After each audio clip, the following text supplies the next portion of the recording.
मैं हूं ब्रजेश कुमार। आप सबको मेरा प्रणाम। आप कविताएं सुनते होंगे। कविताओं के बारे में मैं आपसे इतना ही कहूंगा कि कविता सिर्फ सुन लेने की चीज नहीं होती है।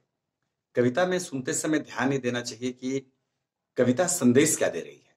अगर कविता ने कोई संदेश दिया और लगे कि ये संदेश जीवन में उतारने के लायक है, तो उस संदेश को जीवन में जरूर उतारना चाहिए।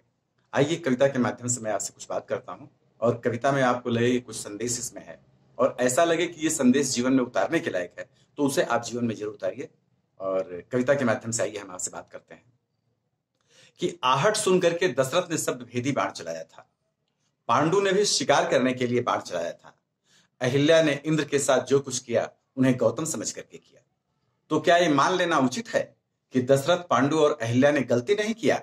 नहीं, ये मानना उचित नहीं है, क्योंकि श्रवण कुमार की हत्या तो हो गई, ऋषि किंदम की हत्या तो हो गई, नारी का सतीत्व कलंकित तो हो गया। इसलिए ये मानना किसी भी दशा में उचित नहीं कि दशरथ, पांडु और अहिल्या ने गलती नहीं किया। उन्होंने गलती किया। हाँ, इतना जरूर सत्य है कि उन्होंने जो गलती किया जानबूझ करके नहीं किया, उनसे ये गलती अनजाने में हो गई। चूंकि वक्त काफी निकल चुका है, इसलिए उनसे जो गलती हुई वो गलती अब विचारणीय बिंदु नहीं रह गया है। विचारणीय बिंदु तो सिर्फ ये है कि अनजाने में हुई सिर्फ एक गलती के कारण जब शाप लगा तो दशरथ को पुत्र वियोग में मरना पड़ा, पांडु को पत्नी सुख से वंचित होना पड़ा, अहिल्या को सतयुग से लेकर त्रेता युग तक पत्थर बनकर रहना पड़ा। लेकिन ये कैसी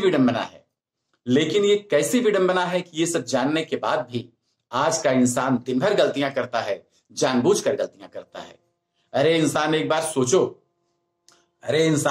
सोचो, अनजाने में हुई सिर्फ एक गलती के कारण जब इतना भयानक शाप लग सकता है, तो तुम तो दिन भर गलतियां करते हो, जानबूझकर गलतियां करते हो।